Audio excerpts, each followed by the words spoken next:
Hey friends, have you ever found yourself in one of those completely absurd situations you never imagined you'd be in? As a filmmaker, it's practically a job requirement for me. My work puts me in some insane places that I'd never expect.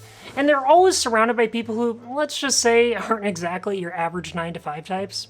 Now today's story is about one of those places, and the unique individuals who led me there. Allow me to set the scene, friends, because this one's a lot. So picture this. I'm at a furry convention doing my usual thing for my docuseries Behind the Fandom. Most of the con has been your typical gig. Interviews, B-roll, meeting folks, capturing the fandom's unique magic. It's pretty routine, but all that is about to change. Now at the time, I was brainstorming ideas for a series on niche groups within the furry fandom. And one such group, which pops up in a few videos here on the channel, is babyfurs. Yep, the furries who wear diapers. Look, I'm not here to judge, just to document the magic. While wrapping up an interview, I find myself chatting with two friendly, outgoing babyfurs.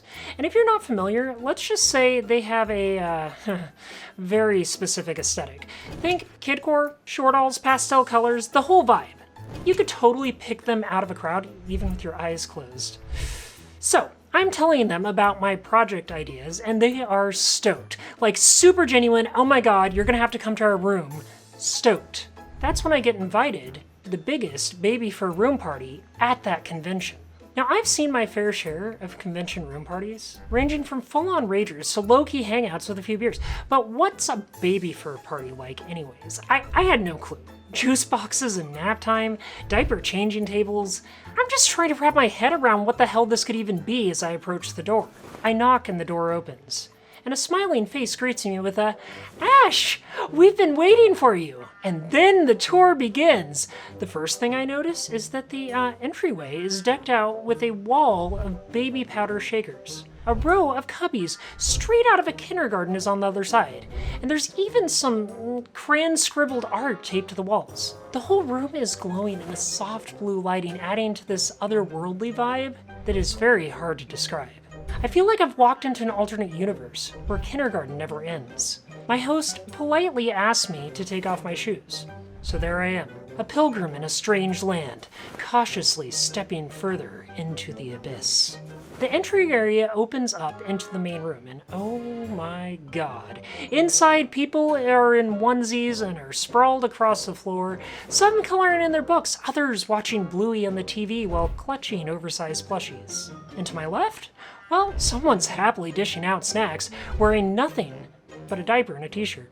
I'm internally screaming at this point. What have I got myself into? My eyes scan the room, landing on a door labeled changing room. I'm just hoping that that's a do not enter zone. Then, something catches my eye across the room. I freeze because there it is. In all its absurd, towering glory. A throne. But this isn't any ordinary throne. Oh no! This thing is entirely made out of diaper packages. I mean, it is full-on, floor-to-ceiling, Game of Thrones style diaper throne. My host notices me gawking, grins and says, "Oh yeah, that diaper company sponsors the room." I nod slowly, taking in the sheer quantities of diapers stacked, like they're protecting some ancient baby fur kingdom. I feel like a character who's just stumbled into the diaper throne room. At this point, I realize I have some sort of bizarre, magical, gravitational pull to the strangest of situations. It's like my superpower. So when my host offers me a seat on the throne of absurd life choices, I accept it with honor, surveying the baby fur kingdom laid out before me. Acres of foam playmats, piles of oversized Legos, and enough plushies to fill a theme park. The smell of baby powder wafts through the air, and instead of beer, I'm handed a juice box. And the party snacks? Well, they weren't chips, they weren't pretzels, they were goldfish crackers. Oh, and while glancing around, I think I spot people passing a joint or doing shots or something, but it turns out that they're just munching on some Fun Dip. This is, without a doubt, the most mellow party I've ever been to. Honestly, it's like an alien planet with its own customs. As I sip my juice box and take it all in, I have this revelation. These folks aren't so different. Underneath the onesies and juice boxes, they're just people looking for a place to fit in and let go. We all have our own quirks. This is just theirs.